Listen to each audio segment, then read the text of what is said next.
اب کس کس بات کو عرض کروں، بہت طویل بات ہو جائے گی. میرے جہاں میں کہا الولاء دارالعلوم میں میرا دفتر ہے، وہاں جاتا ہوں تو مینیجر ہے الولاء کے. ایک دن میں پہنچا تو دیکھا کہ ان کی آنکھ کا پپوٹا ایسے گرا ہوا ہے، پوری آنکھ بند. یہ کیا ہو؟ کہنا یہ کچھ پتا نہیں، بس ایک دفعہ اچانک گر گیا. ڈاکٹروں کے پاس گیا، انہوں نے کہا یہ شوگر کی وجہ سے ہے. کبھی سنا بھی نہیں تھا. کبھی خیال آیا کہ ہم اپنے پپوٹے اوپر رہے ہیں، یہ کرایہ ہے، یہ بند نہیں ہوتے، اگر بند ہو جائے تو اندھے ہو جائے. کبھی خیال آیا، کبھی شکر ادا کرنے کی توفیق ہوئی اس کی. کیسی مشینیں ہمارے اندر کام کر رہی ہیں، جسم کے اندر اور جسم کے باہر. ان نعمتوں کا تصور کریں. جب چاہے آنے والا سانس جو اندر لیا ہے باہر نہ آئے، اور جب باہر لیا ہوا سانس اندر رہ جائے تو ہر سانس ایک نعمت ہو گئی. تو ان کا کرم ہوا. شیخ سعدی جی کو فرماتے ہیں کہ ہر سانس ایک نعمت ہے، آنے والا سانس بھی ایک نعمت، جانے والا سانس بھی ایک نعمت. تو اگر حق تعالیٰ شانہ کی نعمتوں کا شکر کرنے بیٹھے تو ایک سانس میں 2 نعمتیں واجب ہوتی ہیں. تو کیا یہ ممکن ہے کہ آپ ساری زندگی صرف سانس ہی کا شکر ادا کر سکیں؟ رات کو سو جاتے ہیں، دن میں اگر آپ اہتمام کر بھی لیں بل تو ہو نہیں سکتا. لیکن رات کو سو جاتے، وہ سانس جو آ رہا ہے، وہ بلڈ جو آپ کو سرکولیٹ کر رہا ہے، دل جو دھڑک رہا ہے، ان باتوں کو، ان نعمتوں کو کون سمجھے گا؟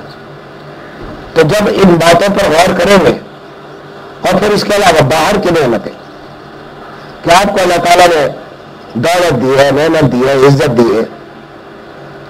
یہ درخت پیدا ہونے والے، ایک ہی پانی برستا ہے. میرے پاس اچھے ایسے میں سے باز آ جاتے ہیں اور بڑے حکمت والے ہوتے ہیں. ایک ایسے میں سے آیا، وہ اسی رہنے پر تھا، میرا یاد بھی شاید نہ ہو. وہ کہ پانی ایک ہے، اس پانی سے ذرا دیکھیے کہ کیا کیا چیزیں بن رہی. وہ زمین پر گرتا ہے پانی، تو 2 طرح کی زمینیں ہوتی ہیں. ایک زمین وہ ہے جو بالکل خارزار ہے، اس میں پانی گرے گا تو خار اگیں گے، کانٹے اگیں گے. جو ایک باغ ہے، اس میں درخت لگے ہیں، اس میں گرے گا تو پھول اگیں گے اور پھل اگیں گے. وہی پانی ناریل کا شربت بن جاتا ہے، وہی پانی آم میں آپ کا بہترین مشروب بن جاتا ہے، وہی پانی تربوز میں اعلیٰ درجے کی غذا بن جاتا ہے. اسی طرح آپ دیکھتے چلے جائیے کہ وہ ایک پانی ایک ہے، اور وصول کرنے والوں کی صلاحیتیں مختلف ہیں. اس پانی کو وصول کرنے والوں کی صلاحیتیں مختلف. کہ آم کے درخت نے وہی پانی وصول کیا تو دیکھیے آم کو ذائقے بنا دیے. اور اسی طرح پھلوں کا، سبزیوں کا، پھولوں کا معاملہ ہے.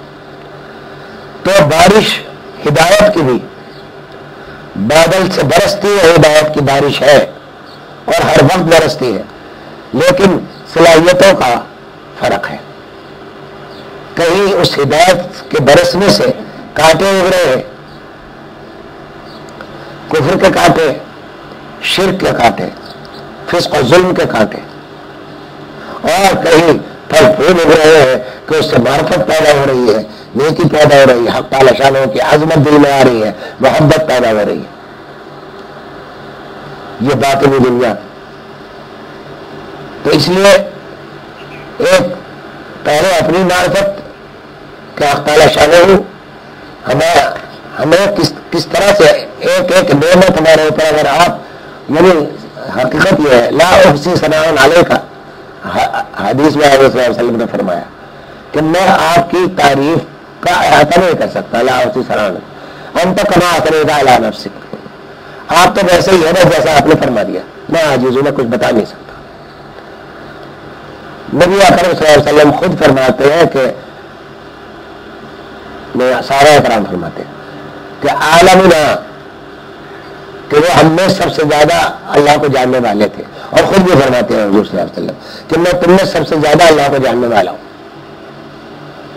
اور وہ فرماتے ہیں کہ یا اللہ میں آپ کی تعریف بیان نہیں کر سکتا، لا احصی ثناء علیک کما اثنیت انت کما اثنیت علی نفسک، کہ آپ ویسے ہی ہیں جیسا کہ آپ نے اپنی تعریف بیان کر دی. میرے بس میں نہیں ہے کہ میں آپ کی تعریف بیان کر سکوں. تعریف بیان کرنا تو جب ہوتا ہے جبکہ اللہ تعالیٰ کی معرفت کو مکمل حاصل کر لے آدمی، احاطہ کر لے حق تعالیٰ شان ہو کے. اور احاطہ کون کر سکتا ہے؟ انسان. نبی بھی احاطہ نہیں کر سکتا. تو یہ مرض ہمارے اندر موجود ہے. میں یہاں اس لیے اس آیت کو اختیار کیا کہ بہت سے امراض تو وہ جن سے ہم توبہ کر لیتے ہیں، بہت سے امراض وہ ہیں جن سے ہم بچنے کی کوشش کر لیتے ہیں، اور ان کا برا ہونا ہمارے علم میں ہوتا ہے. لیکن بہت سے امراض خاص طور سے کبریائی سے متعلق تکبر کی بے شمار قسمیں، اور ان قسموں کی تفصیل میں جانا نہیں چاہتا. بہت ساری قسمیں ہیں جن میں بڑی بھی ہے، چھوٹی بھی ہے، اور چھوٹی کوئی بھی نہیں ہے، اس لیے کہ جب کبر کا ایک ذرہ بھی جنت میں نہیں جا سکتا تو وہ ذرہ بھی بہت بڑا ہے. تو اس لیے تکبر ہم سب میں موجود ہے. لیکن اس بات کا احساس اور کیوں ہے؟ اس وجہ سے ہے کہ عظمت حق تعالی شانہ کی ہم جانتے ہیں، مانتے نہیں.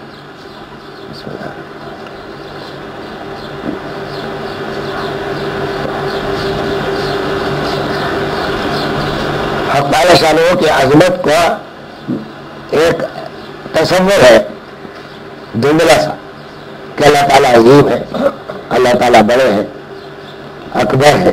اللہ اکبر کہتے ہیں اور بار بار کہتے ہیں، دن میں پتہ نہیں کتنی مرتبہ کہتے ہیں اللہ اکبر، ہر نماز کے رکن پر کہتے ہیں. لیکن اکبر کے معنی ہی نہیں جانتے کہ اکبر ہے کیا. سب سے بڑا، زمان سے بڑا، زمانے سے بڑا، وقت سے بڑا، اسپیس سے بڑا، ہر شے سے بڑا. یہ تو ذاتی بڑائی ہوئی. اور صفات میں بڑا، کوئی رزق دینے والا نہیں اس کے علاوہ، اس سے زیادہ حسین کوئی نہیں. اتنا حسین کہ اللہ جمیل و یحب الجمال، کہ اللہ جمیل ہے اور جمال کو پسند کرتا ہے. اور جنت کی نعمتیں جن کے بارے میں حدیث میں یہ ہے کہ ایسی ہوں گی.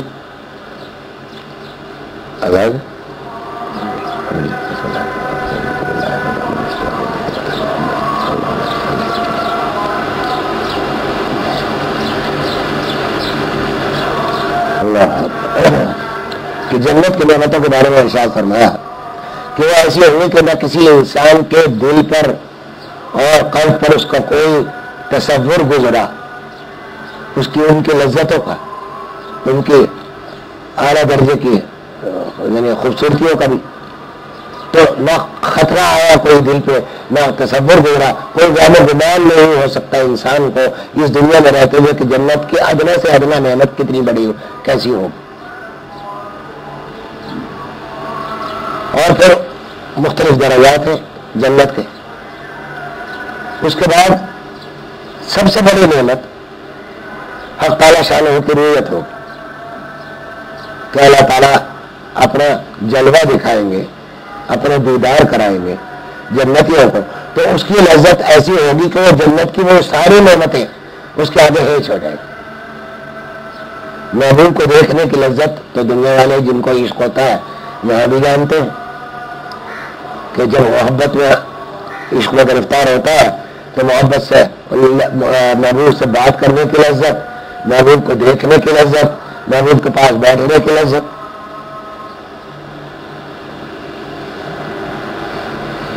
حق تعالی شانہ.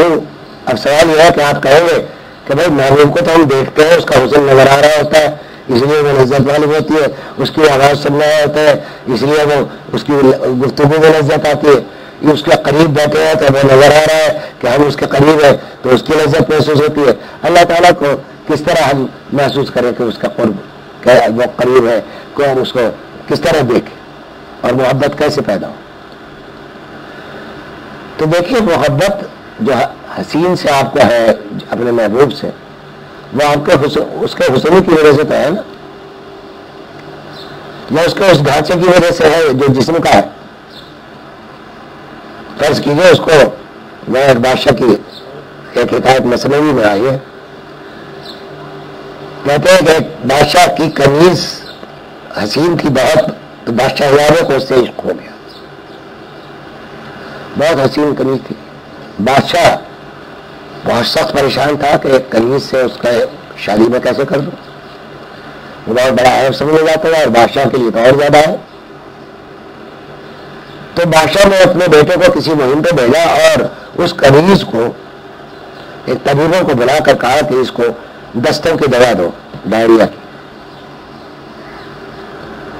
اور اس کی غلاظت کو محفوظ رکھو. چنانچہ اس کو دستوں کی دوا دے دی گئی. کچھ دنوں میں جب دس آ گئے تو کچھ دنوں میں تو بس حال اس کا یہ ہوا